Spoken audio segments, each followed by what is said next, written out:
If the viewer lurks in the starting stream scene, do they make a sound? Well, yes, if the streamer is here. Hello everyone. How have you been? It's been a while.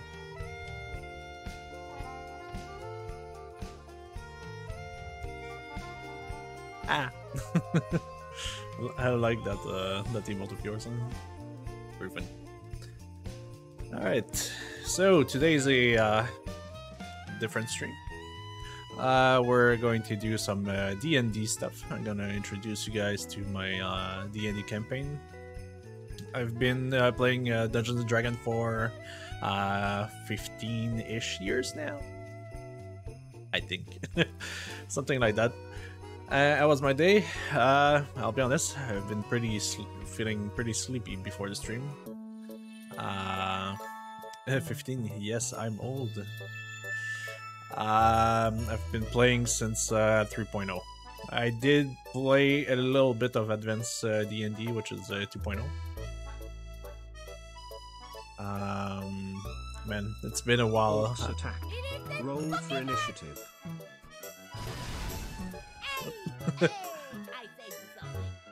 Thank you, Yellow, for your tier 1 subscription. I'm gonna roll D20 right now. 16, not too bad. Alright, so yeah, today I'm gonna prepare my campaign that will be available for streamers. Do !D&D if you're interested to actually sign up to the campaign. I know some people already applied. I did post a link on the Discord. Started with the AD&D 2nd edition, so it was 25 something years. Yeah, we have a veteran in chat. Nice. I don't really like AD&D. I know that like the people who actually played it first like really appreciate it. But yeah. It didn't age well, I think. Especially with like new player and stuff like that. It's like some concepts of it are like kind of hard to grasp. I haven't played for years now. Well, now's your chance to play the 5th edition. We're gonna play the newest edition. I know they're working on apparently the 6th edition from what I've heard. I didn't follow through that, but yeah. I've been doing that for 15 years as a dungeon master, so I've been like making games and stuff like that for that long. I used to play with my childhood friend with D&D and stuff like that. I need to bake some cookies. Alright, that's always a good reason to be lurking. I'll see you later. So today I'm gonna... Well, okay, the thing is, the setup is I used to have a group for that scenario. Hold on a sec. There you go. Yep. Why is my tracking so broken today? Alright, I haven't streamed in a while, that might be why. So, yeah, what was I saying? I used to play with that campaign with other players, but they weren't like super available. And eventually it kind of died down because, well, if people are not available, I just have my games and I'm the only one playing them. So I kind of wanted to stop like running after people to play the game. And I think it would be like interesting to play. First of all, it's gonna be my first time playing an entire like campaign with other English speaker.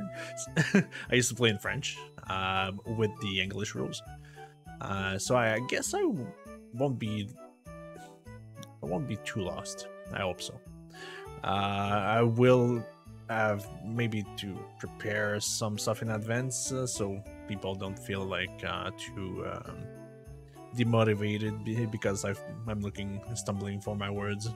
It's gonna maybe like help me like find my words quickly and improvise, so that's like the next step.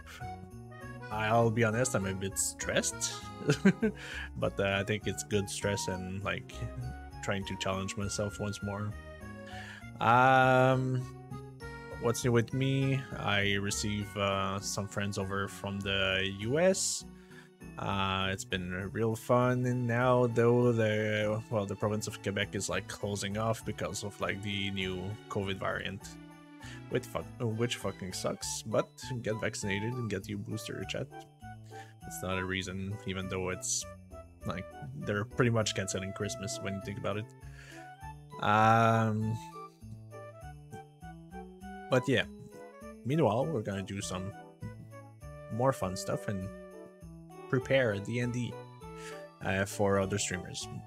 I think it's gonna be fun. I hope there's gonna be a lot of people who will apply, so we could have like a good pool of like players. I think that would be interesting. So basically, the whole setting about this, this is what we call a West March type of scenario. So basically, I'm gathering a pool of players, so I can basically do some very short stories, like short expeditions in a living world that the players will have to evolve into. That requires like at least 8 players, minimum of 8. The bigger the pool, the better it is, and the least amount of time that my players will require to be there. But I'm planning at minimum 1 game a month. Oh, hey, I haven't seen that one in a while. Some Prime sub. Of course, it is Pokemon. Oh, it is! Let's watch a horror movie. Alright, thank you, Lena, for the 9th month in a row. 9th month. Yeah, subscribe for 9th month, sorry. Spooky month. It's always spooky month here, even though it's almost Christmas. Christmas. And then enjoy your new bunny emotes that you've made. Thank you. Thank you again. I really like them. I think people also like them. I've stumbled in other channels with like people like using the newest emotes, so it's pretty fun. And from the emote stats as well, it seems to be used by well, most of my subs. So I'm glad they enjoy it. I really like this one. The lurking, or like I don't know what the A emote. Could be a lurker emote as well when you think about it. So yeah, D&D. I'm gonna work today on reworking some stuff. I'm also a player in Yellow's campaign as well. So I might actually have to take like we're playing like the same type of scenarios. So I might actually have to talk with him and see what I could bring, like some adjustment to like the campaign. My butt is evolving. Glitchyverse. Yes. It's a bit small. I think I'll resize it. The Glitchyverse emote is a bit small. If there's a way to like scale up gifts and stuff like that, could be interesting. All right. And then sus. Okay, so let's get into D&D, shall we? So I'm using Fantasy Ground. So Fantasy Ground is a software that automates a lot of stuff in D&D. I see there's a little glitchy thing, and I think I know what it is on top of me. That's my Dark Soul overlay. How do I fix that again? This one? No. This one. There you go. But yeah, great job on the emotes, you know. They're very good. It's a exclamation mark, Lena. There you go. Or a shout out would work. There you go. I do have to adjust that because we haven't streamed together in a while. Okay, so D&D. So my campaign is a West March type of scenario. You basically have a character that arrives on the like cursed, abandoned continent after after 100 years of like not getting on like that continent because there's a big cataclysmic event that actually happened there. So players are called by the Empire to actually go there and retake the continent because it's full of riches, full of lore, and other stuff as well. So the entire thing about this scenario, I'm using the Kingdom in Warfare module, we could call it. Kingdom in Warfare is basically you can create your own groups, your own factions and stuff like that. So you can actually basically create your own or join other factions and like organize and have like special abilities in your groups and build kingdoms if you want, enter like in a big war against other type of factions and stuff like that. So basically the thing is the Empire promise a promise land, promise riches to adventurers that are willing to actually go on the cursed continent of Aesiran, which is the name of the continent. After 100 years, it has been like wiped out by a cult of undead worshippers, basically the god Nero. So that's pretty much like the overall setting of it.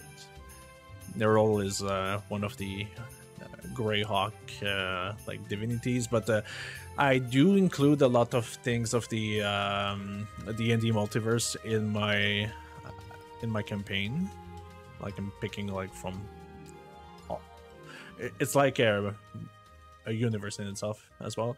I've been working on this like setup of like this universe in like a while. Like I said, I did play with my childhood friends when I was little, so it's basically the same world, just more polished nowadays because, well, I'm more mature now and I can make more complex stories nowadays. Yeah. Fucking gems. They're a bit distracting me, I won't lie. I might actually... I did live it up while writing the story, yeah. Let me cut off my sound, but you guys will still hear it. There you go. And plus EXP boost. One thing I kind of wanted to add in 2022 on my stream overlay is adding chat, or the ability to summon chat like on the game scene. I still have to figure that out. But yeah. Okay, so let me look at my note. As you see, there's some French stuff, don't mind it. I'm gonna translate it. Let's see if there's anything interesting to do in English campaign. There you go. Just to give you like an overview of the software that I'm using, it's called Fantasy Grounds. I'm using the Ultimate license, so my players don't need to actually buy the software in itself because it costs like $30-ish US, I think. You can use the demo and have like full access to all the different features of it, so it's really cool. So a little French course for the viewers. Mais je suis un apart, yes. So I do have a lot of stuff, well, a lot, not that much to translate. These are basically some of like the homebrew rules that we're using. These are like the downtime actions. So downtime actions are basically actions you can take in between games. So usually you would probably do like the same stuff. So it's not that bad. It looks big, but these are like just like results. It's stuff for me. And references for the players. So this looks more complicated than it really is, but it's not really. I do have to translate the leader roles. Each of like when you assemble a party for an expedition. I didn't explain the expedition, man. I haven't streamed in a while. I cannot organize my my thoughts properly. So what an expedition is, it's basically you have a group of adventurers that signs up for a quest. If they are interested, they are not obligated to actually join that quest, but the players who want to play D&D or that are available at that time would be able to join the quest and gain whatever is at the end of it. Could be like a faction influence, could be gold, could be land, could be different stuff like that. You'll have to explore if you want to know more about it. But yeah, you have the different expeditions that are available that could be like created by the Empire, by the other factions that you'll have to discover for yourself, or even the player themselves. So if you, for example, you're a mage, and as a mage you want to gain power, you go to on the cursed continent of Aesiran in order to gain power as a powerful mage. You quit your basically your magic school, and you decide to travel across the sea and reach the continent and learn more about the forgotten lore of that continent, trying to find new sources of powers, new basically new stuff as a mage. So you could create your own expeditions in order to explore. It could be certain ruins, it could be like the surrounding of like the city of Greymouth. Greymouth is basically like the hub where all the players are at the start, at least. This is the map I've made. It's still in French, but so you have the city of Greymouth with the different like different sections of it, and with this you can basically evolve in this city in some ways. You can join a faction if you want, you can become a merchant if you want, you can become a man of fate or woman of fate or whatever your character are. You could become I don't know, you could become like a popular, like a popular bard, for example, or you could be a like Jack the Ripper if you want. I don't know. So it's really up to the players, but do know that this world has consequences. So great reward, great consequences. Just gonna lurk for a bit, gonna watch the VOD later. I'm not sure I'll actually keep the VOD. I'm still not sure about it. I might actually unlist on Twitch and upload it to YouTube, so that might be something. Okay, it will still be available probably on YouTube. Depends on the music that is playing. Don't want to get copyrighted, but I'll see you later, Mike. Take care. So yeah, it really depends on the direction that each player wants to evolve. Like if they want to become something, if they just want to join a faction and be like, I don't know, like just a frontline soldier, for example.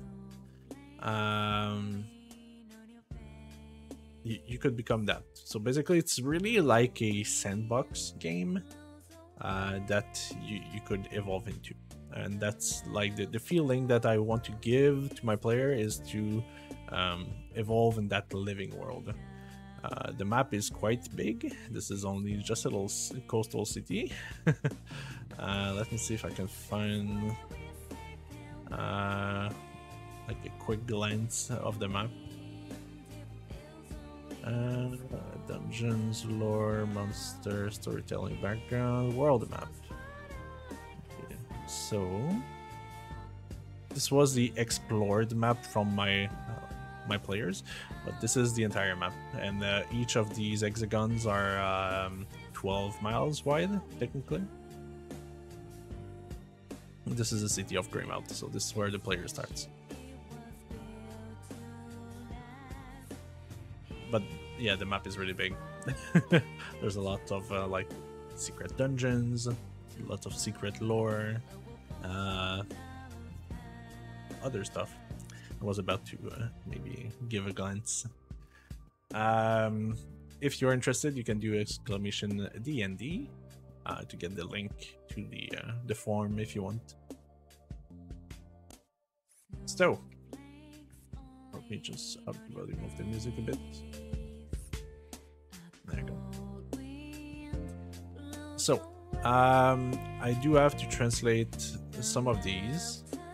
The leader roles, so every time that there's like a group that gathers, there's always like roles that you can assign to them, so they have like different stuff that they can do like while moving through the world map. And one of them is the leader, and the leader can use different type of roles to offer like different perks, we could say, different perks to the entire party. So for example, survival, safer campsite, survivalist, you can spot the pet so you don't get lost, because you can. Stealth, if you want to move like without getting detected by like random encounters, or surprise them if you want. Animal handling, if you're like on the mount, it could be interesting to have animal handling.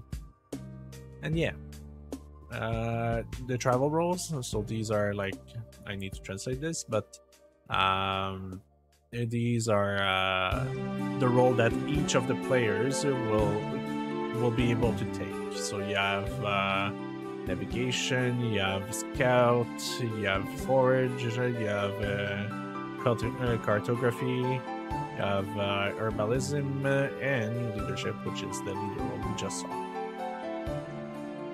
So, and like I said, you don't need, I know this might look like something big. Yeah, the music got a little louder. It should be fine now.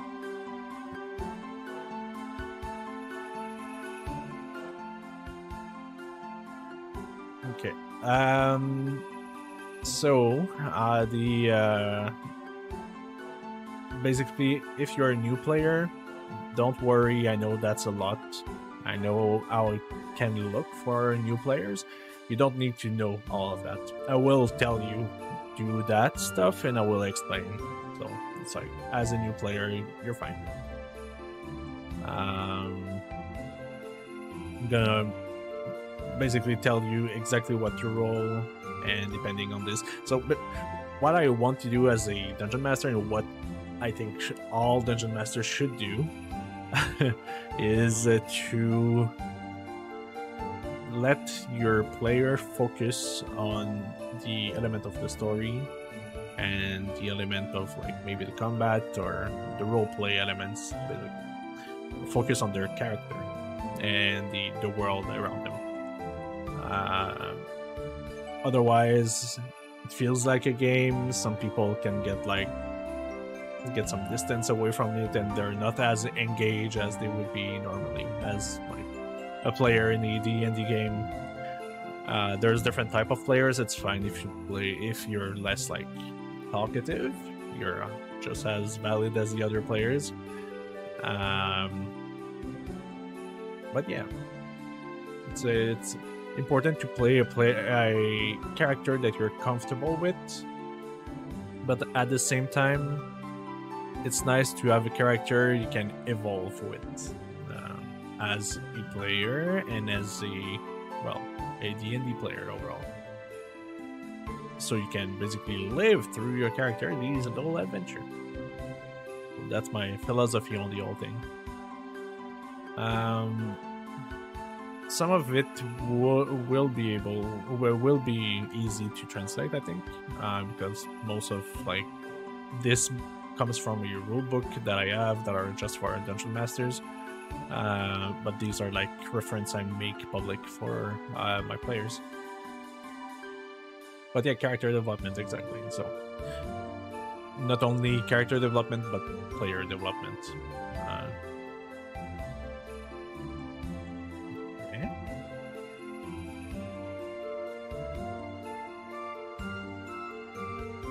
Okay.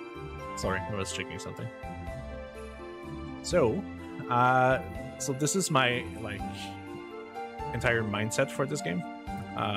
People sign up to like these adventures if they're available. I don't want to force someone's hand into like, you gotta be there this Friday at 6 p.m. for example. I think it's not like a good way to run games, and people would not be engaged as much if they have they have their real life to take care of. I know these can be used to like disconnect like just a little bit from everything, and it's fun because of that most of the time.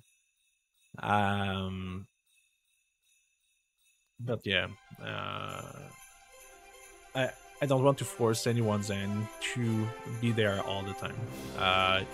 You sign up for the thing that interests you when you're available, and then with your group we'll find like a timetable that will fit everyone's. Usually it's kind of easy when you like you go like to a small group, usually like 3. Usually the good amount of people in the expedition would be between 3 and 5, usually with a average of 4 obviously. And yeah, 4 usually is a good middle point, I think. Could be 3, maybe 2 with some retainers that you can hire as well. If you make like faction relations and stuff like that, you can eventually hire retainers.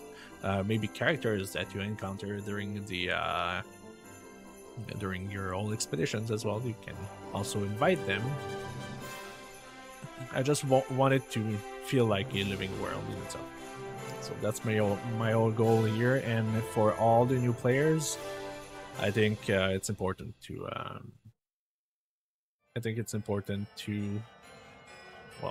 feel safe, because it might look daunting as all heck.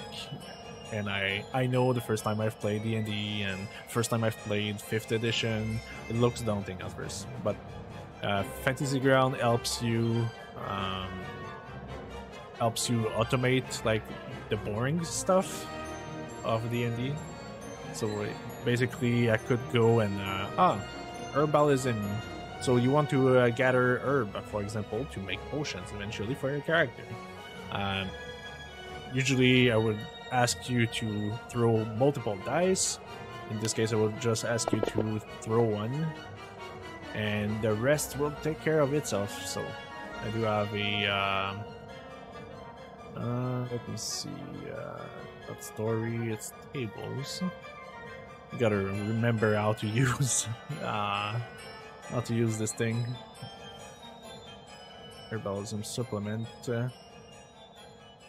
Okay, so for example, the players are currently in a forest. I would go here and just click on this and everything will be automatic. So you would find nightshade berries and stuff like that. So I know exactly what you guys find, and then I can just drag and drop into your inventory, so it's super easy. What a character looks like. Hold on, can I don't think I can play a character. Characters. That's my character in Yellow's campaign. So basically, you have your character sheet, you have all the information that you need, your skills, your abilities. These looks like there's a lot of them, but I'm currently level 3 on this character, so it's fine. And really, during character creation, I will like hold you by your hand and explain you how combat works, the little control you need to know about Fantasy Ground in order to be able to play. It's pretty simple. It's really, really simple. People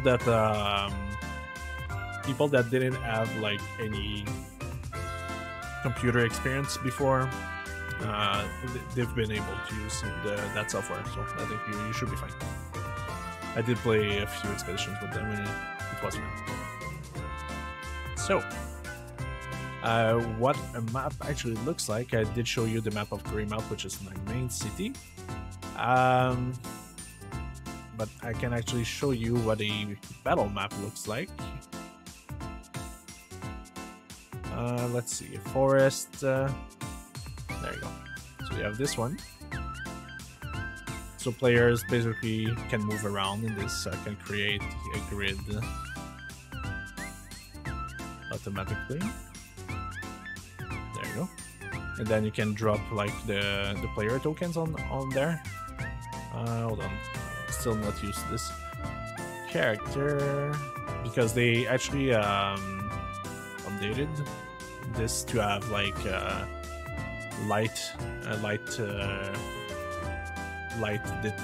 not light detection, but like light retracing, so you can see like the range of vision of your character, and like if they can see in the dark, you will see in the dark, but other players might not be able to see in the dark.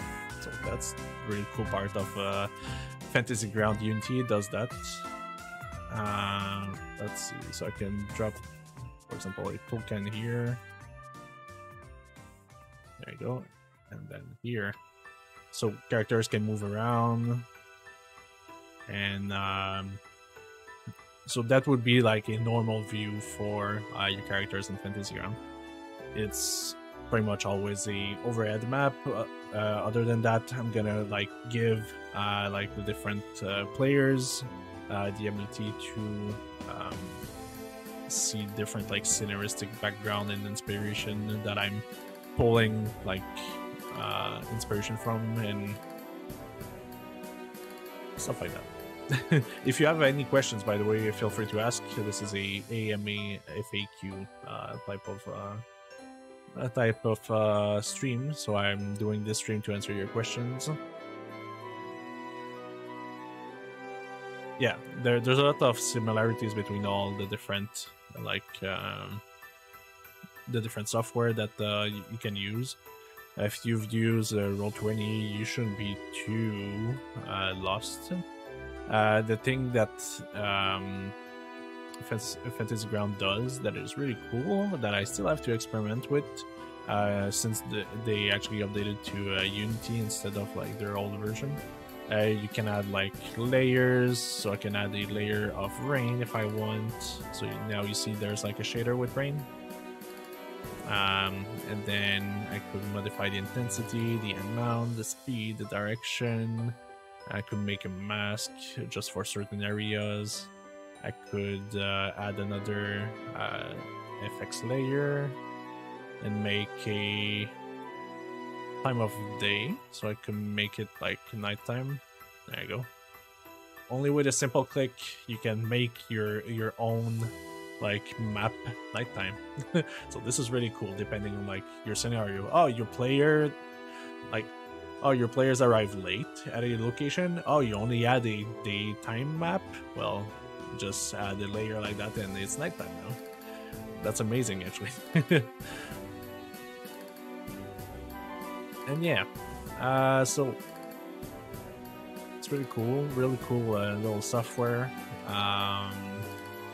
What else that is pretty cool in that? You have well, obviously all the races. You have skills, the spells, the D&D stuff. So the character, like the character sheet and everything. There's always like reference that you can use. These are like little ground pins, you can just click and you have all the information that you need. But the thing is, when you're like in combat and stuff like that, it throws most of the rolls for you, which is really cool. And automates a lot of like the different roles you would do, so you don't have to keep track of everything. And as a DM, it's my job to make sure everything works well. So yeah, I'm really excited to actually kind of start like playing D&D. And you can like take notes. Some will be like just on like the side of your character, so when you log in, it's only like these people would see these notes. These would be are public. These are all the extra like homebrew or like stuff that I have to keep track, but I offer my players to be able to see them, as well as references. The thing that is really cool about Fantasy Ground, when you buy a module, you can actually consult them like they would be like the PDF basically. So you have everything just like a PDF almost. So it's really cool, and you can like send them to table here. You could send it in chat to my players, and it's a good little software. I think it costs a lot when you're a DM. Though I gotta say it's worthwhile if you're a DM. Okay, so I should probably start working on it. I'll put my to-do. There's also bars at the bottom, so you can have like your spell abilities, or as a DM, the different like rules, NPCs, maps that you want to share to your players. It's really fun. So let's see how many people actually applied. I have 3 responses so far. I do look for a minimum of 8 people. I know during this stream maybe there's gonna be 1 or 2 more max. But yeah, I really want to do this. So if you know people, make sure to share it with your communities. And yeah. If you know people who like to play D&D but haven't played in a while and they want to play remotely, now's the time to join. Just make sure to like either mention it to me on the Discord, or just like fill that up. And anyway, there's a question with the Discord tag, so I can contact you. I know 2 of the 3 people who applied. I don't know who that 3rd person is, but I'll figure it out.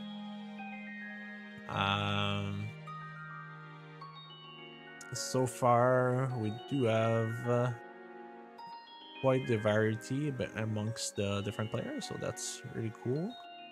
Very like balanced so far. What I mean by that is like spellcaster, fighter, and the different races as well. It will be interesting. All right, so I should probably work on this. Okay, yeah, there's a skill I wanted to add as a homebrew rules. When you check monsters, usually, let me, for example, pull out a zombie. There you go. So I have a zombie here. You can see their portraits, I think, by clicking on here. A little zombie. They have like traits and abilities sometimes. I want to add a skill that is based on wisdom. So basically everything that is like detection or like lore, and maybe it should be wisdom or intelligence. Yeah, I think that'll be like a good idea actually. Because it could be like, hey, I've gained knowledge about this. I read about it somewhere. And I think usually intelligence-oriented characters rarely go for wisdom. well, it depends really what you play. You're not limited to that. By the way, this scenario uses what we call standard arrays. Standard arrays are like a set of like stats that the players can assign, and depending then after with their like race, they can add some modifier to it. So, for example, if you're an elf, it's gonna be +2 dexterity, well, depending on what type of elf you are and stuff like that.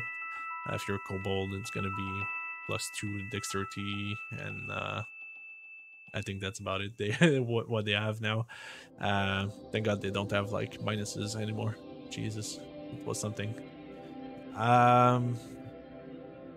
And yes, you can play a kobold in my D&D campaign.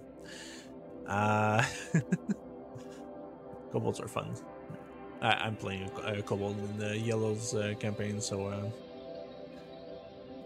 that's why I'm mentioning it. Been having a lot of fun with that character. So yeah, that ability would be called Martial Check. It would be intelligence or wisdom base to basically know about or like know about the different abilities of the different monsters. So you can do for free. It would be probably a free action. So at the start of combat, you can do a martial check to know about it, or you can do a. Oh, thank you for lurking. You can do yeah, a free action. I wonder if I should do it during combat, or if I should do it on initiative. Like the person who has like the most initiative, or everyone before the monster. I don't know yet. I will use the Kingdom Warfare system. It's a really cool like concept. You can build your own like what they call organizations. I think. I still have to bring all the like the different terms of it inside like my campaign and everything. Okay.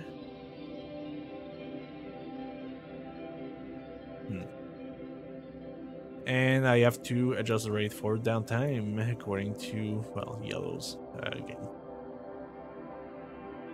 So I do have to translate some of it.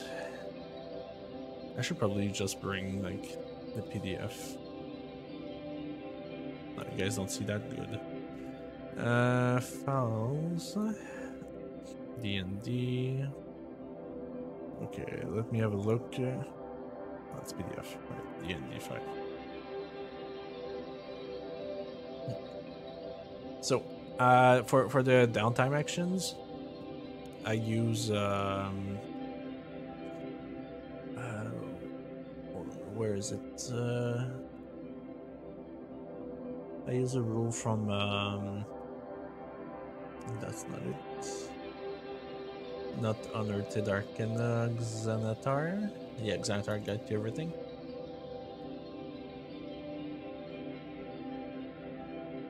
I don't think I can show that on stream because technically this is paid content.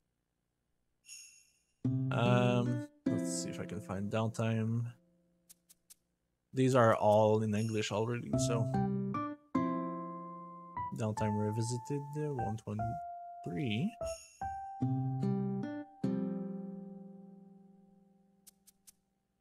Okay, yeah, that's a lot.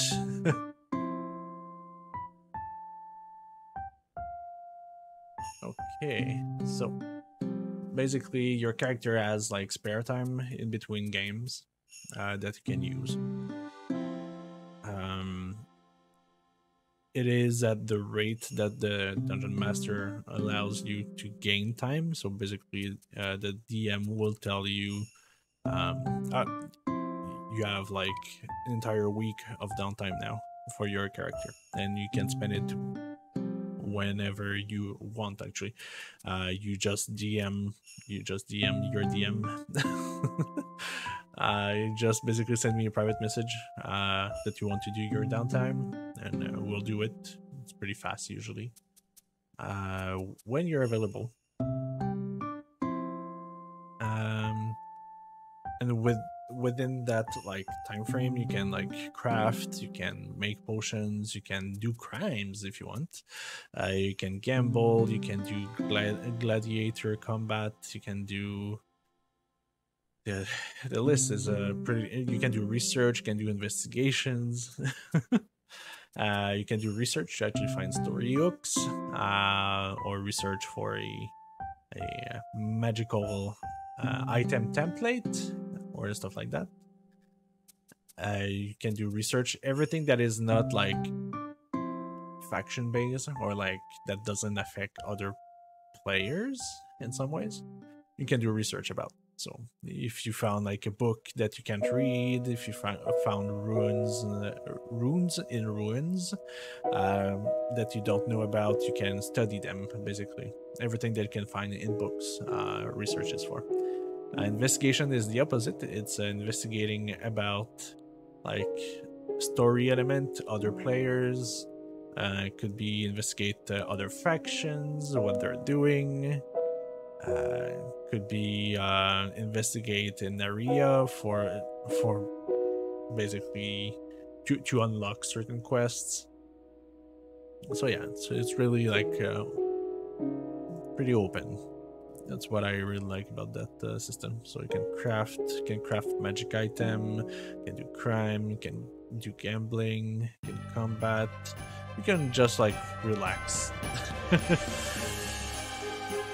This is suddenly very loud, man. This mix is not well mixed, obviously.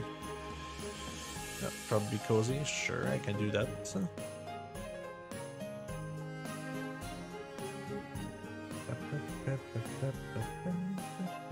Where's that song from?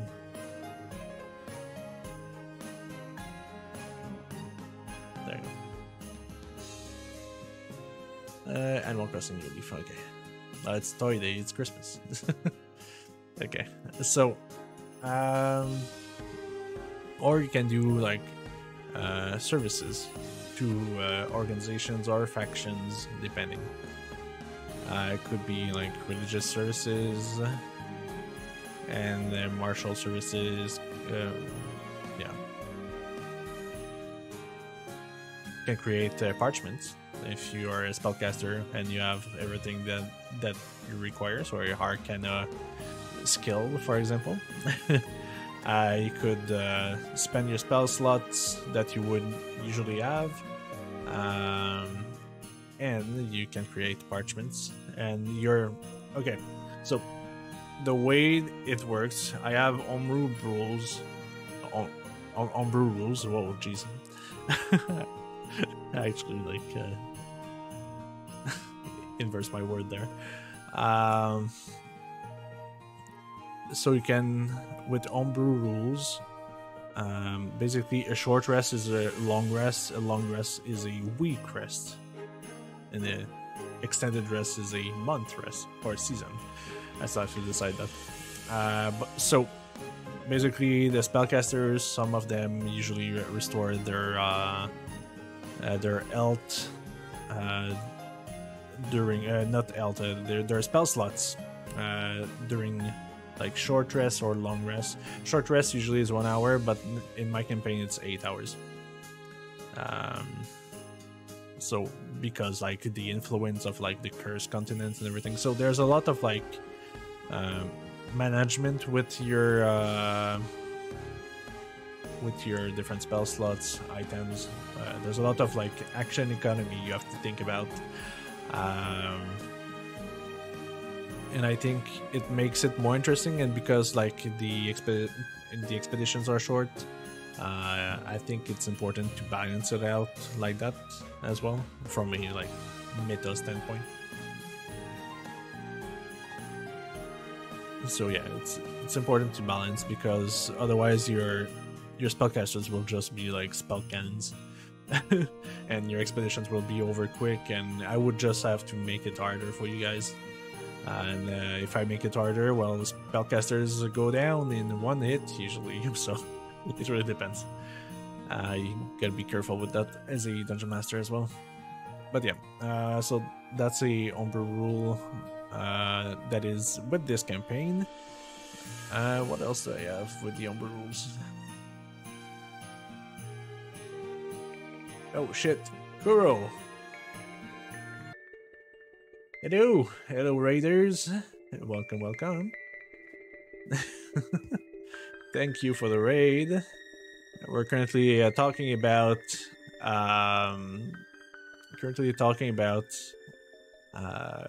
my campaign that I'm currently doing. Thank you for the shout out funds. So I'm currently working on a campaign that I'm adapting from a French campaign that I used to do into an English one, so I can play with you guys and other streamers as well. If you're interested, you can do !D&D. Oh, my music's over. There you go. So you can do !D&D if you guys are interested. I'm currently like walking like people through what I have to do in order to make that possibility. Obviously, the campaign is going to be in 2022, but I can still like create. I can still like create your characters and stuff like that. So that's what we're currently doing. I hope your stream went well, Kuro. Zelda Classic. Are you still playing that mod, I think, or full conversion? Are you winning? Is it still the same conversion, or rip in chat for Kuro? I'm still playing that piece of shit, Mangi. Aw.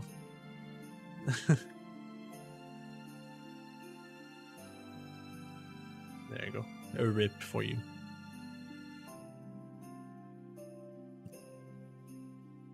I hope it will go well. And are you close to beating the game?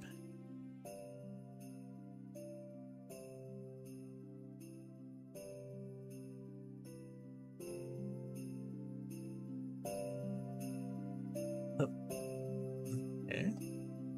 It's okay beating it will be my Christmas gift. I have to look over 5 overworld for 3 pieces. Oh, jeez. Are you planning to like 100% it? Is that the goal?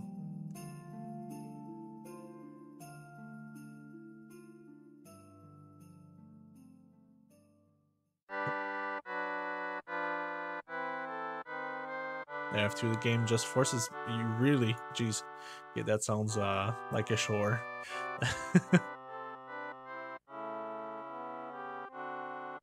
But yeah, we're just chilling here in the stream. Well, working. I haven't done anything yet. I was just talking about Fantasy Ground, the entire campaign, what I need to translate, what I need to modify.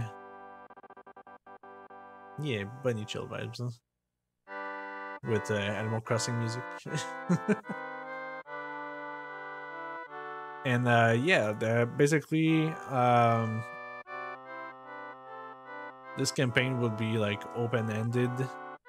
It will be like a sandbox, like for my different players, with a main story basically. But all the different expeditions will be either like your own personal goals or like the faction goals, if you want to basically help them their task, or it could be just like following the story and try to reach. So basically, just imagine Skyrim without like the re-release for the past like 10 years. When you think about it. And well, without the mods. I do have like mods in my D&D game. But they're not the booba type. They're the kingdom and conquer and everything type. I prefer these ones. Are you planning to join D&D, Kuo?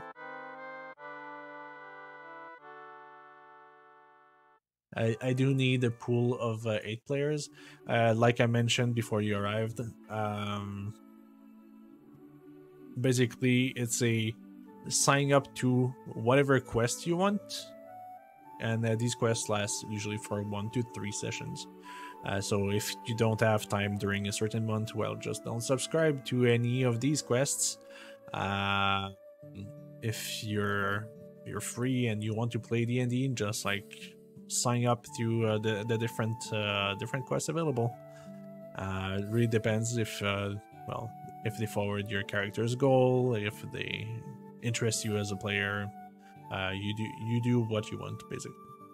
And for that reason, I need like a pool of player, and that pool of player I need a minimum of 8. I do have a few people that are already interested. So far, though, I only have 3 response on my Google Doc. Without that, I won't like. I'm like just like. I'll be honest. I really want to do this, but if there is no one, obviously, I won't be doing it.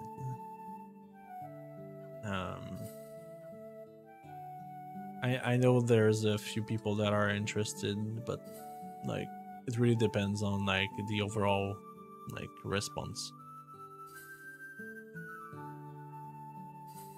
You don't have to like figure that out. That's for these questions for your characters, is just to give me an idea, like, do we have all rogues?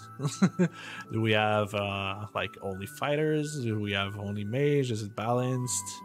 What type of characters that my players want to play? Do they want to play like only kobolds, or do they only want to play boring humans? Boring humans, but they're very powerful in 5th edition. They have an extra feat. They have a like a bunch of like stats you can pick and choose.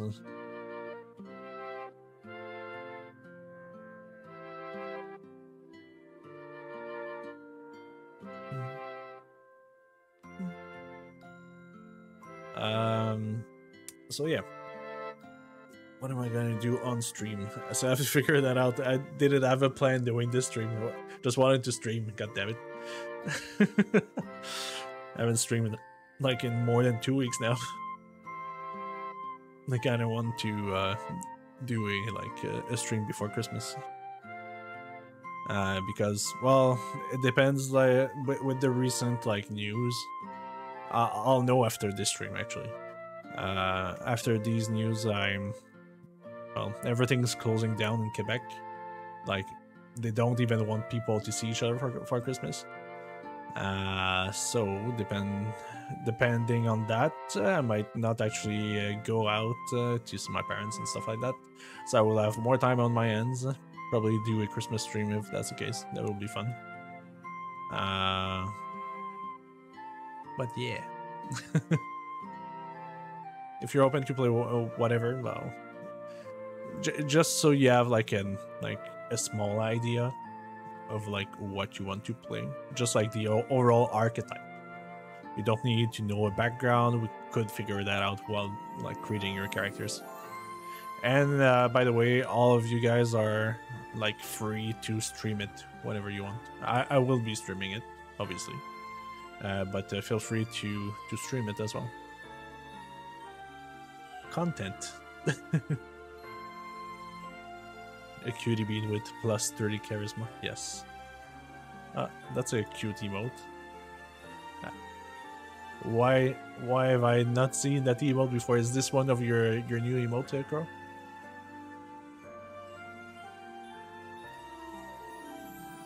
I'm gonna give 1k bits on your channel to get it. Okay, so I do have a few things to do. There's some stuff on my old Discord for this game. I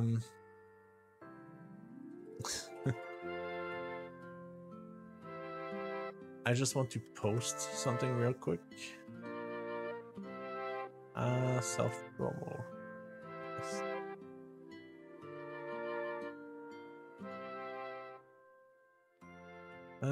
Currently doing a D&D stream to prepare for a campaign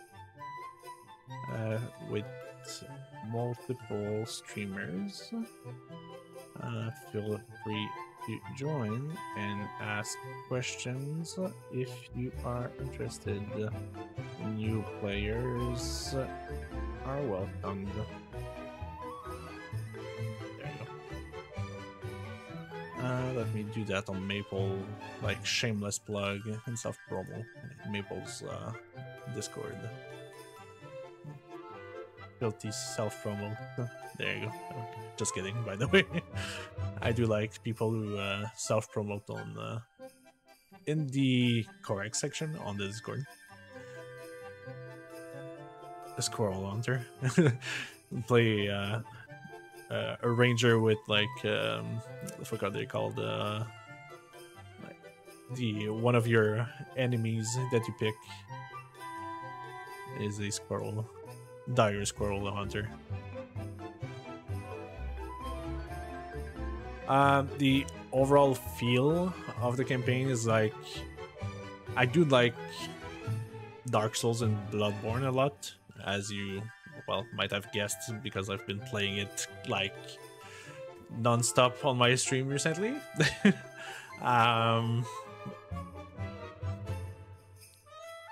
So yeah, I do pull like a lot of like inspiration, like very dark, very spooky.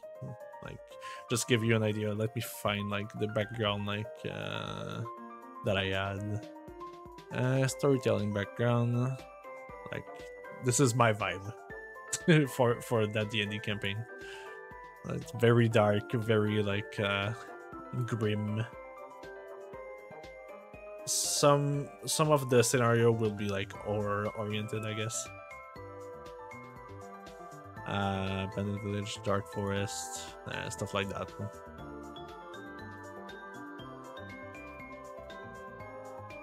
So yeah, that's the overall vibe. It's gonna be a dark campaign, dark world, dark campaign. It's a cursed continent after all that's been ravaged by like an undead cult. So yeah, that one is amazing. Really great art by that person. Thank you, Pinterest. But that one is really cool. Okay, yeah, it's middle click. There you go. I have to relearn the software just a little bit as a DM.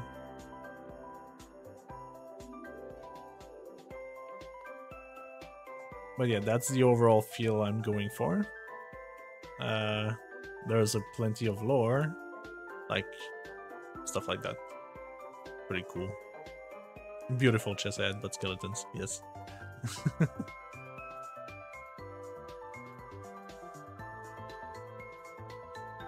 Yeah, stuff like that. So yeah, there's a lot of like potential for players. I do like need some time to like prepare, obviously, for the expeditions. So obviously when people are like getting ready for it, like once people have signed up, usually I'm pretty much done with the expedition, or I still have like I've maybe prepared like the first session, maybe the second one, but I kind of want to be more like proactive with D&D. That's the main reason why I'm streaming it, just like Lena with art, basically. I'm doing this so I can like kick myself in the ass to do more D&D, because I love D&D. It's been my passion as a kid and ever since. Like writing story, seeing like player evolves, like in that world. I don't know, it ticks all my checkboxes. I really like it. So yeah, what am I gonna do on stream? I think translating would be kind of boring, because you guys don't well, most of you guys don't speak French. No offense. But yeah, if you want lore, there's a ton of it.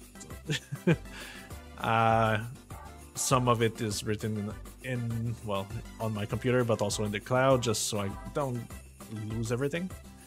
Hello, are you Doc? I do not know French. I only know pain. Well, pain is enough. Is the only French you have to know.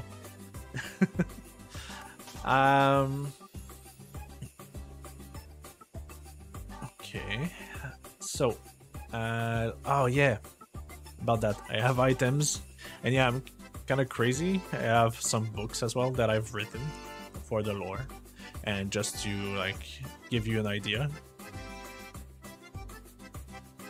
So this is where the this image is from. But yeah, there's a lot of text.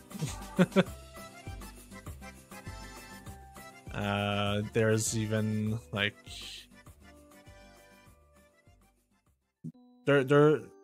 well, some of it is not like in item form. Obviously, I have some written like notepads stuff, and yeah.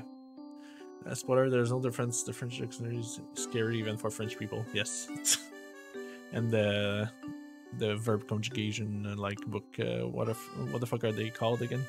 These are like the worst in French. I fucking hated those when I was a kid. I had to buy them all the time because I was throwing them like in the trash every year. The only word you need to know in French is pain. So yeah. How am I? I'm doing well. I'm just like talking about my D&D campaign. Exclamation mark D&D. If you want to participate, streamers are welcome. Are welcome to stream the game. I'm doing this in Fantasy Ground. I have the ultimate license, so it's free for you guys. But it did cost me like $500.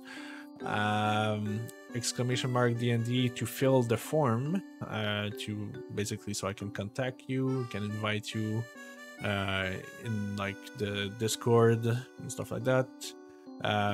This is a West March type of scenario, so I need a pool of people that can like sign up to the different expeditions that usually last 1 to 3 sessions, and they can evolve like in this like open world scenario, and have like a freaking Beshka book. Yeah, exactly. Funds. Fucking hated those when I was a kid.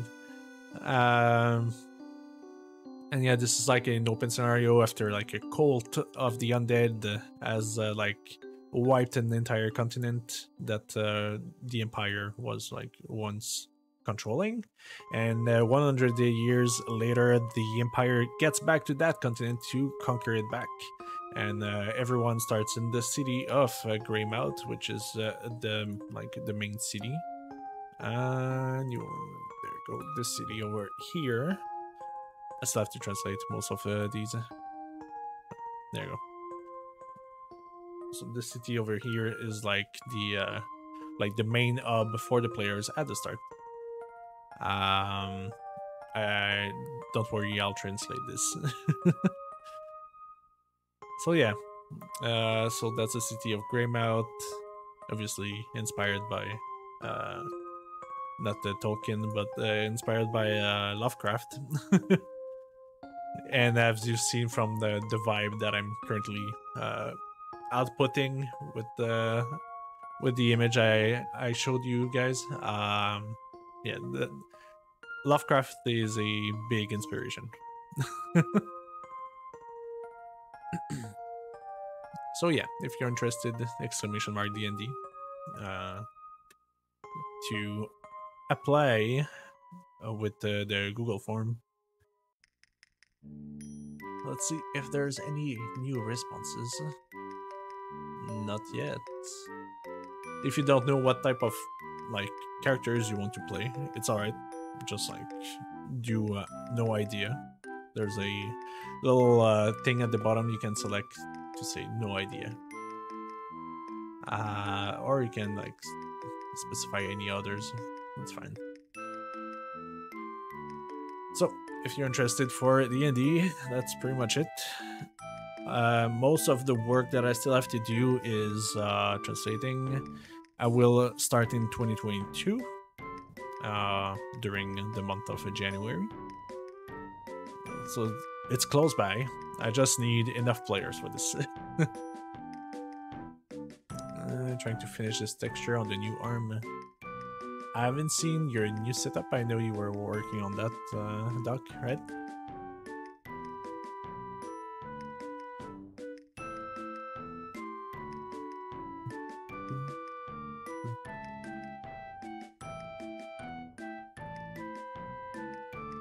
But yeah, everyone's welcome, even if you're not a streamer, if you're just a viewer, but like go ahead and just apply. I'll contact you guys real soon to either make your own character, or you'll receive notifications from like the little like section I'll make on the Discord for D&D. Making it Duck 3.0. Wait, there's a 1.0. Didn't know you had like previous version of your avatar. Nice. And yeah, there's probably going to be some changes as well on this channel. I've been keeping myself busy even when like my friends were here, so keep an eye out. So man, do you guys have any questions? Like, could be about the world, could be about a character you're not sure you want to play, the factions, even like what's well known about the current factions that are in the game, the different system, different rules if you're not sure. Feel free to ask. This stream is for that reason, especially. Well, is for this reason only, I should say, because I'm not sure I will translate that on stream. This is supposed to be a short stream as well, so I will be ending probably soon-ish. What time would you do them? Okay, so the way it works, you sign up to like the little quests. So then with these quests, I'll like gather like a little party, and these like 3 to 5 people, usually it will be 4. Will then I will send you like a little schedule so you can give your like you can say when you're available, basically. And with this you can well, I'll be able to basically say, okay, the game is gonna be on that day. Then it's gonna be super like super easy. Usually when you pick a little party, it's pretty easy to like schedule. If you go with 5, usually I can go with 5, but it's usually more work to schedule for everyone. And there's like more work to be done with the encounters to make them balance and like to make sure like the player will not die, because 5 players have a lot of action economy. So if you don't like balance the encounters well, if you plan on just having 1 or 2 creature, well, these must be kind of strong because your players will take them down, so you have to really balance that out. Usually 5 it will be rare, but will happen maybe in some like bigger scenarios. It depends, but the time will vary depending on your availabilities, basically. Are there handicaps if you want to be multi-classed? Okay, the really cool thing about the 5th edition, there's no handicap of taking like multi-classes. The only handicap you actually get from selecting another class is the fact that you won't reach level 20 in that class and have like their ultimate ability, basically. I know like in previous version, just like Pathfinder 3.5, 3.0, it used to have like EXP like malices, like you would get like less EXP per class, and it will be longer to level up. It doesn't work like that in 5th edition. It's a lot simpler than that, which is really cool, because it's like that wasn't fun before, and now you have like more varied like characters nowadays because of that. So yeah, there's basically no handicap except for you won't have like the ultimate ability of that class at level 20, for example, or like eye level. Or though you gotta be aware that level 5, like 4 to 5, is like the longest thing, because you basically transfer from one tier to another, and I think the next tier is 12 to 13, something like that. It's like the amount of EXP you need is like bigger in between, because you obtain technically more power at level 5 for most classes. Yeah, I really hated that as well. Funds. I really like 5th edition. Yes, it does simplify a lot, but at the same time, it offers still like the you can still customize your character the way you want, even like more than before in some ways. Yeah, so feel free to multi-class if you're interested. Though you gotta level up first. Thank you, Poof, for lurking. I appreciate that. So yeah, don't mind if I don't become the ultimate rogue and merchant. Yeah, okay. The thing about the rogue, if you want to become a merchant, for example, the rogue shouldn't be really called a rogue in itself. It should be like called a specialist in some ways. Well, it can become an assassin. That's the thing about rogue. There's like, let me show you. Rogue. So these are like all the books. Rogues have like different archetypes you can select.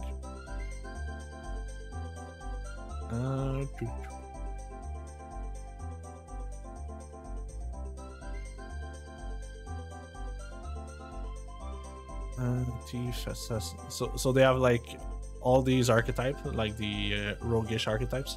You select them on level 3. Yeah, level 3. Yeah, level 3. What else? Tasha's, I think, has Phantom, Soul Knife. Oh, the revived. There you go. Revised. There you go. There's a lot of like archetypes you can select for your rogue. So you could go like the mastermind route, where you have like bonuses on the influence of and the secret of like the different people, or like lore, basically. Master of intrigue, master of tactic, misdirection. They have really cool stuff. You can do like a thief if you want to just be like a specialist, pickpocketer. Assassin if you want to go more like the battle route. Arcane trickster if you want to do some magic as a rogue. The soul knife if you want to be a psionic, so have like psychic power. Hello Fenrir. I be at work, so I'll be lurking. Alright, it's fine. At what time do you finish, Fen? Alright, do you still have a lot of work to do? Enjoy my head empty Christmas only music. Still got 2 hours? No. Man, you finish late. Ah, right, you're on the West Coast, so it's different. Right. Then gotta go back to that. Oh no, that's the worst. Next job I actually get would be like, I'm not available like when I'm gone. Don't at me, bro. Right. I've been playing a lot of rogue subclasses for the past 5 to 6 years. I still learn new skills I haven't seen before. Yeah. So Soul Knife is really cool. You have Psychic Blade. You can... is it the Soul Knife who can throw like their knives and like teleports to them? It's really cool. You can like destroy someone's psyche, a phantom. I think you have like invisibility things. It's like a necromancer rogue. So yeah, there's quite a lot of them. So it's for all like the different like flavors of rogue. It was on Pathfinder. I know there's even more in D&D. There's more in D&D. What do you mean? There's like more archetypes, maybe. Yeah. My favorite one is the Swashbuckler, and well, Inquisitive and Masterminds are pretty cool. I think Inquisitive is, yeah. You find secret and you basically you can detect lies. It's really cool as a character. It's like a detective almost. I know there's a type of rogue you can do, because rogue obviously have like the most broken like skills you can unlock. So you can be like very proficient with almost everything. Maple 10 hi, hey Glitchy. How's the planning going? Hello Maple, thank you for 7 months. Thank you for 7 months in a row, no less.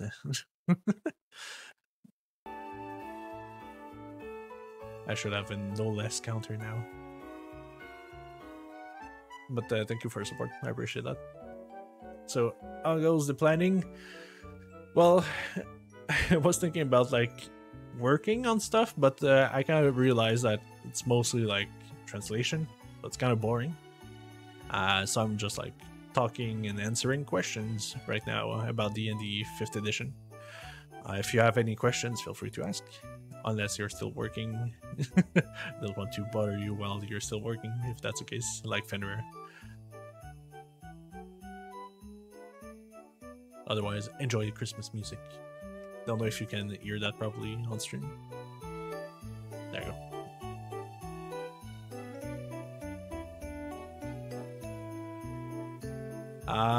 So yeah, we're talking about the rogue classes. You can still translate while answering some questions. Okay, that's the weird thing about my brain.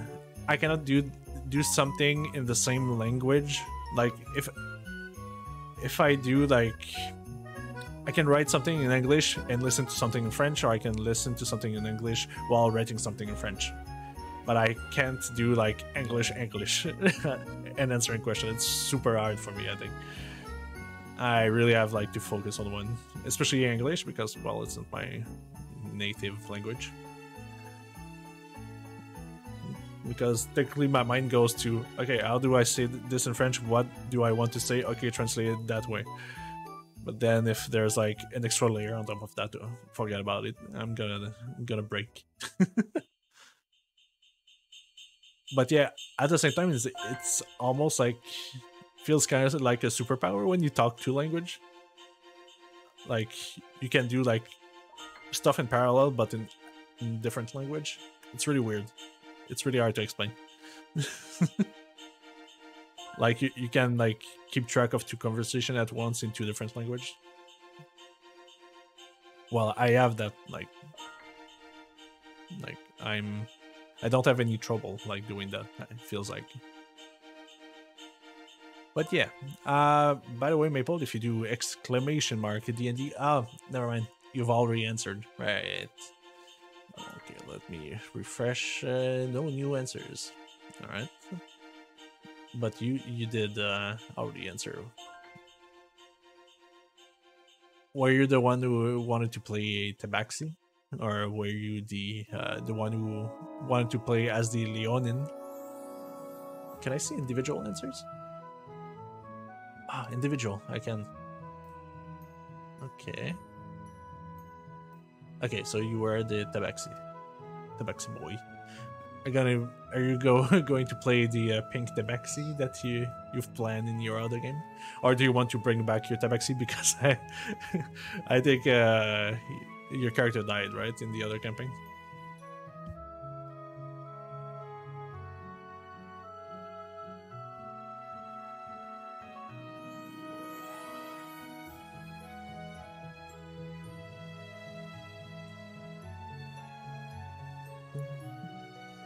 Two sessions in, where you're still level 1. Jeez.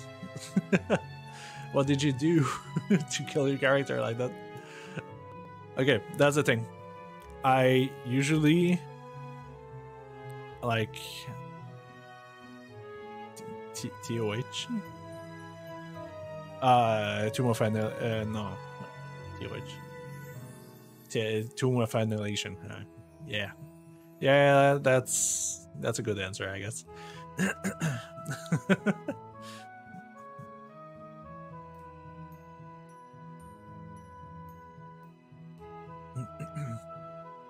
So you wanted to hold on, Maple. How do I select the next ones? I have 4 answers now. Sweet. Maple, you wanted to play a Tabaxi something martial. Oh, you did the thing. Nice.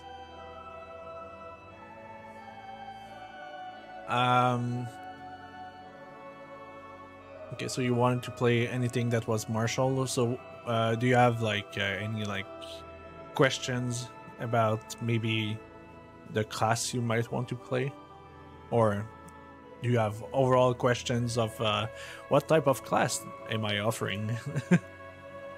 That could be like questions you can ask on this stream. That's why I'm doing it. All right, let's see Kurl's answer.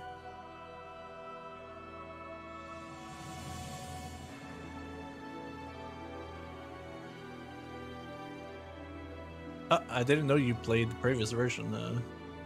Cool. Okay, fair enough.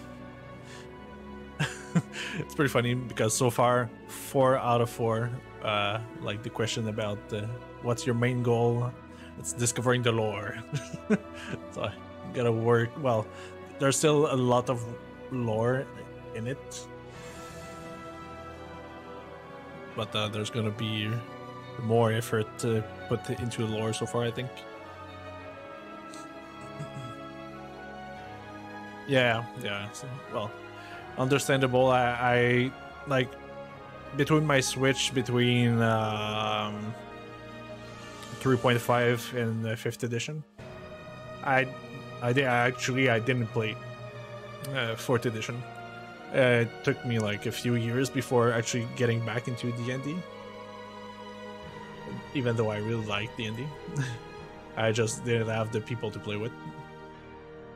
But now that Yellow actually introduced me to Fantasy Ground, it's kind of easier to actually play with people.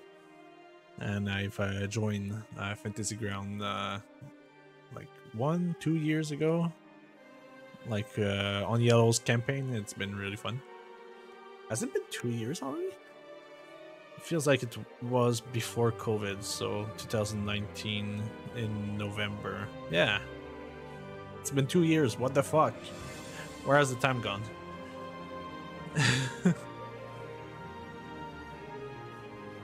Okay.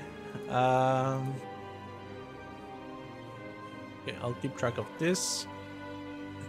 So, the overall like features that I am offering in my games. Let me open my old Discord. Okay. So I have multiple language. Oh yeah, the thing that is really cool about languages in Fantasy Ground. You see on the left or on the chat, you can select, for example, Draconic. And then you can start writing in the language of your character. So you can say, I'm a dragon. Rar. There you go. And if you type that, you can see the text in Draconic. And only the people who has Draconic will actually have the translation. Otherwise, good luck. And you cannot like copy it. You cannot copy it and paste it. It will be like all jumbled up. RAR XD. Yes, exactly, friends. So it's really cool if you want to do like messages. Yeah, it's really fucking cool. I really like it. I think it's Abyssal, but it kind of looks like a death metal band. Like this is a death metal band name. Yeah, it kind of looks like that. So only people who knows that Abyssal. So these are all the different languages in my campaign. Your character knows like the languages that they know at the start, plus their intelligence modifier, which is like the little plus that you have. So it's really cool. You can speak like other languages. You can even learn languages using your downtime actions with 50 days to learn a new skill, including like a language. Illiterate Ifrit character. What? but this is not like you don't need to be literate. This is like your language, the language that you speak. So if you want to like give a message to another player, like undercover, I don't know, it could be hey, have you seen that ass? Like an elven to the other elf. Well, you could with this.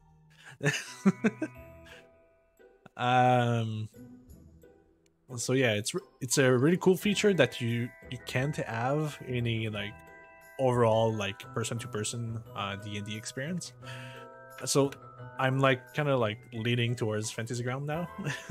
And since we have more people, I'm gonna show you what I actually showed chat before the raid and before people arrived, because I think people are like getting done with work. Sorry, Fen. Not items, images. So if we go in a forest, let's open this one.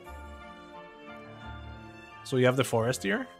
This is the type of quality of maps you can expect basically during my campaign. I have 1,200 of those. So that's a lot, and they're all like I've organized them by hand. It took me so long, you can't imagine. I have 1,200 of them. I have variations as well. Set grid. There you go. I'm gonna set the grid. There you go. And the one thing that is really cool about Fantasy Ground, you can add FX. So I can add rain if I want. We don't really see it right now because it's kind of like, let's make it nighttime. There you go. And now it's nighttime.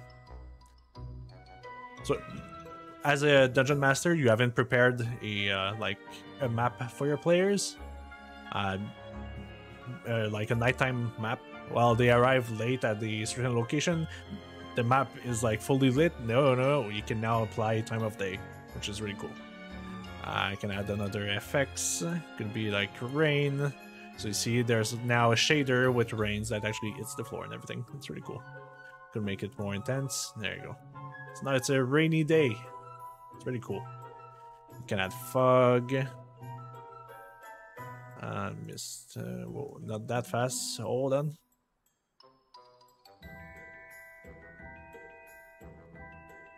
It's a bit finicky-ish. There you go. So you can really change the overall feel of the map, depending on the conditions and everything. It's really cool. I do have a weather system, by the way. I do have some rules about weather. You don't have to keep track of that, though. There you go.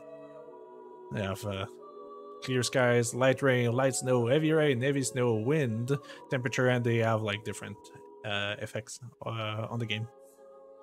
It's really cool. One thing that is really fun as well, you can set line of sight. I still have to tinker with that. I'll ask probably Yellow to teach me how to do it. But basically, I could define that you don't see, like, as a player, if you would be in a dungeon, for example, you cannot see like a certain distance because your character doesn't have like dark vision. What is this song? Jesus. 43 minutes. Xenoblade Chronicle. Okay. So, as a kobold, for example, I would have dark vision, so I could see in the dark only in black and white, which is really cool. The map would be in black and white at the radius that I'll be able, for example, to see. As a player, it's really cool as well because, well, you can carry torch and you'll see like the effect of the torch and the flickering of it and stuff like that. It's really fucking cool. They really did a great job on the Unity update of Fantasy Ground. So yeah, that's Fantasy Ground in a nutshell.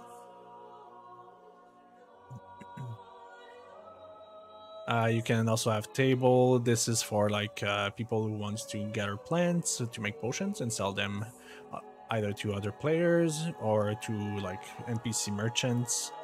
I have like tables like that and like definitions and yeah. We're using a herbalism supplement in my campaign. Basically, it kind of acts like Skyrim, where you select ingredients and these ingredients have certain effect. You combine them together to make your potions. So they're like custom potions. It's really fun. But first you gotta like gather the herbs and the right one at that. And you have to identify them with herbalism checks and stuff like that. It's not like stuff that you would find usually in Dungeons and Dragons, like vanilla. And then it will give me like, hey, you found a mandrake root and you found like 4 of them, so you can bring them back, sell them if you want, if you don't know how to do potions, or you could sell like your overstock or stuff like that. It's really fun. And each of these different environments have like different plants, so you gotta explore to find the plants. And obviously the more dangerous one, like Arctic biomes, will have the most rarest plants. Same for the Underdark.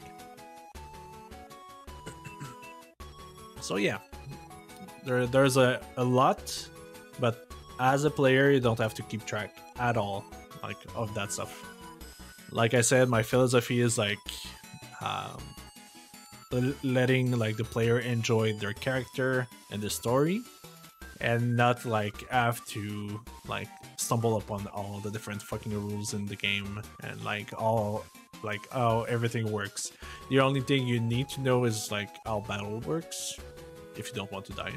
Well, you could play a character that doesn't know how to battle, but is like a specialist at pretty much everything. Could be that.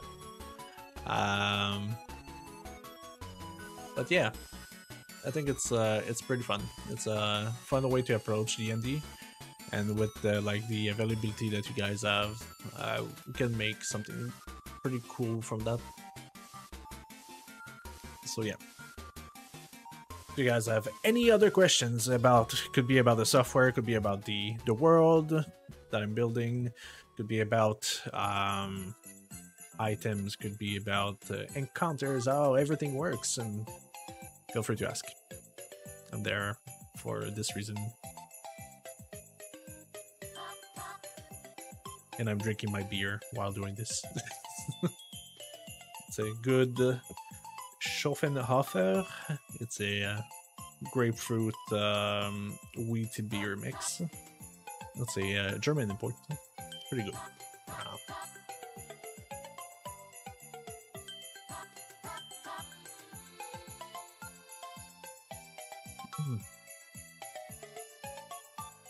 Alright, so this stream wasn't expecting it to go for really long. It's almost the 2-hour mark. But if you guys are interested, everyone's welcome, even like new players. Feel free to just fill the form. I'll contact you on Discord. And any type of players are welcome. If you want to stream the game, you're welcome as well. I'm gonna post like all these like talking points that I had during this stream, like in the like secret channel on the Discord. And like I said, it's gonna start in 2022. It's gonna be like my main like recurring thing on the channel if we have enough people. I really hope so. Like I said, I really want to get back to D&D, but I do need at least 8 people that are interested, minimum of 8, to create like these little group and have like a little rotation, so people don't have like to be there often. But yeah, if you guys don't have any other questions, I might actually end the stream. It's been pretty fun. I am gonna translate everything, so it's gonna be ready for character creation. Make sure I can contact you on Discord. If you're not on the Halloween Crew Discord, you should probably be there as well. It's gonna be easier for me to contact you, or if you want to contact me in my general section, that'll be fine for now. For D&D, I'm gonna make a private channel so you guys can join, and so you guys can join the voice chat as well. So yeah, I think that's pretty much it for this stream. Wasn't really working on my thing, but I was able to show you around just like the software and what to expect from my campaign. So I'm gonna leave if you guys don't have any other questions. Alright. So without further ado, I'm gonna end the stream. I wasn't planning on doing this stream. I was kicking myself in the ass yesterday to do like, okay, I gotta do the D&D thing I was like expecting myself to do. And I'm gonna work towards that, and I hope people would be like interested by it. So I hope that will be a thing, and that we'll have enough people. So I'll see you guys around. Let's see. Can we raid someone? Maybe raiding someone could be good.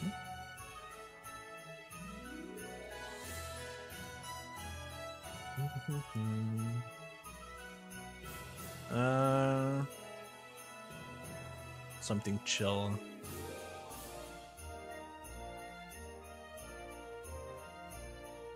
What can we raid to?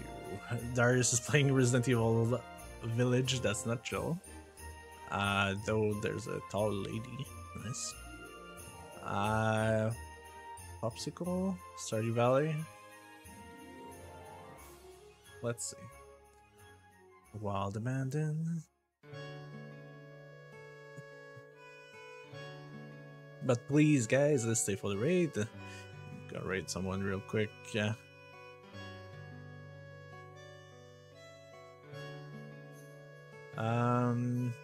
Art, maybe?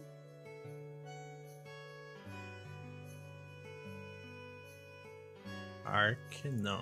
Pokemon cards.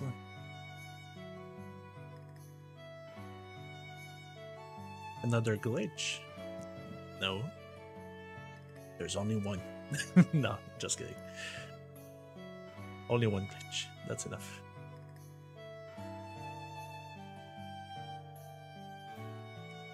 There's no D&D, I guess. Obviously, that's to be expected. There can be only one. Ah, there you go. I think that'll be fine. So let's raid this person. I don't know them. Oh, they're chilled. They look chilled. Max Fluffy. So I'll see you guys around.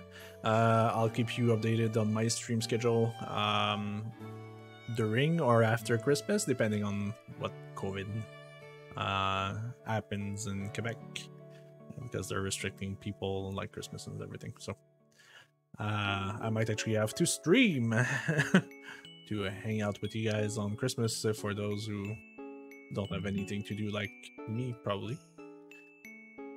So I'll see you guys around. Thank you for coming by the stream, and I hope you're interested. Exclamation mark D&D if you're not still subscribed to, well, signed up, I should say. Subscribe kind of sounds like subscription on Twitch. That's not my goal. just to sign up to the D&D campaign. If you're new, you're welcome as well. I'll see you guys around. And take care, everyone. I'll see you soon now. Bye. This one.